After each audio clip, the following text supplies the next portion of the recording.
ಇನ್ನು ಮುಂದೆ ನಿಮ್ಮ ನೆಚ್ಚಿನ ಧಾರಾವಾಹಿಗಳ ಫುಲ್ ಎಪಿಸೋಡ್ಗಳು ಸನ್ ನೆಕ್ಸ್ಟ್ ಆಪ್ನಲ್ಲಿ ಮಾತ್ರ. ನಮ್ದು ಕೂಡ ಪ್ರಾಮಾಣಿಕವಾದ ಪ್ರೀತಿ. ಅಂತ ಪ್ರೀತಿ ನಮ್ಮನ್ನ ಕಾಪಾಡುತ್ತೆ. ನೀ ನನ್ ಜೊತೆ ಇರೋವರೆಗೂ ಆ ಯಮ ಕೂಡ ಏನು ಮಾಡಕ್ಕಾಗಲ್ಲ. ನಾವಿಬ್ರು ದೂರ ಆಗ್ಲಿ ಅಂತ ವಿಧಿ ಕೂಡ ನಮ್ಮನ್ನ ಒಂದಾಗ್ ಬಿಡ್ತಾ ಇಲ್ಲ ರತಿಕಾ. ನಮ್ಮಪ್ಪ ನಮ್ಮಿಬ್ರನ್ನ ದೂರ ಆಗಕ್ಕೆ ಯಾವತ್ತೂ ಬಿಡೋದಿಲ್ಲ. ನೀ ಧೈರ್ಯವಾಗಿರು. ಆ ಜ್ಯೋತಿಷಿ ಮಾತ್ಕೆಲ್ಲ ತಲೆ ಕೆಡ್ಸ್ಕೋಬೇಡ. ಆಕಾಶ ಭೂಮಿ ಯಾವತ್ತೂ ಹೇಗ್ ಬದಲಾಗೋದಿಲ್ವೋ ಅದೇ ತರ ನಾನ್ ನಿನ್ ಮೇಲಿಟ್ಟಿರೋ ಪ್ರೀತಿ ಕೂಡ ಬದಲಾಗಲ್ಲ. ಈ ಜನ್ಮ ಮಾತ್ರ ಅಲ್ಲ, ಇನ್ ಎಷ್ಟೇ ಜನ್ಮ ಎತ್ತಿದ್ರು ನಾನೇ ನಿನ್ ಗಂಡ, ನೀನೇ ನನ್ನ ಹೆಂಡ್ತಿ.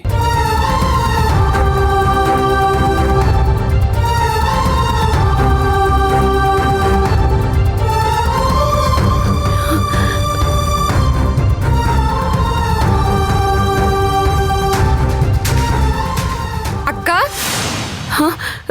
ಅಕ್ಕ ಅಕ್ಕ ಏನ್ ಮಾಡ್ತಿದ್ಯಾ ಒಳಗಡೆ? ಡೋರ್ ತೆಗಿಯಕ್ಕ. ಬಂದೆ. ಏನು ಅಕ್ಕ ಬಾ ಅಕ್ಕ. ಅಕ್ಕ ಬಾ ಅಕ್ಕ. ಅಕ್ಕ ಬಾ. ರಮ್ಯಾ ಎಲ್ಲಿಗೆ ಕರ್ಕೊಂಡು ಹೋಗ್ತಿದ್ಯಾ?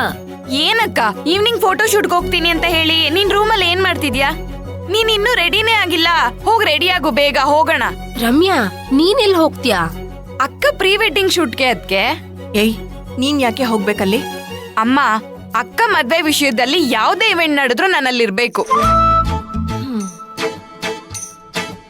ಹಾಗಿದ್ರೆ ನಾವೆಲ್ಲರೂ ಹೋಗೋಣ, ಎಂಜಾಯ್ ಮಾಡ್ಬೋದು. ನನ್ ಸುತ್ತ ಏನ್ ನಡೀತಿದೆ ಅಂತಾನೆ ಗೊತ್ತಿಲ್ಲದೆ ಎಲ್ರು ಎಷ್ಟು ಜಾಲಿ ಆಗಿದ್ದಾರೆ. ಅಕ್ಕ ಪ್ಲೀಸ್, ಏನ್ ಯೋಚನೆ ಮಾಡ್ತಿದ್ಯಾ? ಹೋಗಕ್ಕ, ರೆಡಿ ಆಗು. ಇವತ್ತು ಫೋಟೋ ಶೂಟ್ ಇಲ್ಲ. ಯಾಕಕ್ಕ, ಕ್ಯಾನ್ಸಲ್ ಆಯ್ತಾ? ಅಲ್ಲಮ್ಮ, ಈಗಷ್ಟೇ ಸ್ವಲ್ಪ ಹೊತ್ತು ಮುಂಚೆ ಹೇಳ್ದಿಯಲ್ಲ ಇವತ್ತು ಸಾಯಂಕಾಲ ಪ್ರೀ ವೆಡ್ಡಿಂಗ್ ಶೂಟ್ ಇದೆ ಅಂತ. ಇತ್ತು, ಇವಾಗಿಲ್ಲ. ಅದು ಹಾಸ್ಪಿಟ್ಲಲ್ಲಿ ತುಂಬಾ ಕೆಲಸ ಇರೋದ್ರಿಂದ ಟಯರ್ಡ್ ಆಗಿತ್ತು. ಅದಕ್ಕೆ ಇನ್ನೊಂದಿನ ಇಟ್ಕೊಳ್ಳೋಣ ಅಂತ ಹೇಳಿ ಕ್ಯಾನ್ಸಲ್ ಮಾಡಿದೆ. ಯಾಕಮ್ಮ ರಾಧಿಕಾ, ನಾನ್ ಮಾತಾಡಿದ್ದು ನಿನ್ ಮನ್ಸಿಗೇನಾದ್ರೂ ಬೇಜಾರಾಯ್ತಾ? ಅಯ್ಯೋ, ಹಾಗೆಲ್ಲ ಏನೂ ಇಲ್ಲಮ್ಮ. ಯಾರ ಮೇಲೂ ನಂಗೆ ಬೇಜಾರಿಲ್ಲ. ಹಾಸ್ಪಿಟ್ಲಲ್ಲಿ ಕೆಲಸ ಜಾಸ್ತಿ ಇದ್ದಿದ್ರಿಂದ ಟಯರ್ಡ್ ಆಗಿದ್ದೀನಿ. ಅದಕ್ಕೆ ಇನ್ನೊಂದಿನ ಇಟ್ಕೊಳ್ಳೋಣ ಅಂತ ಹೇಳಿ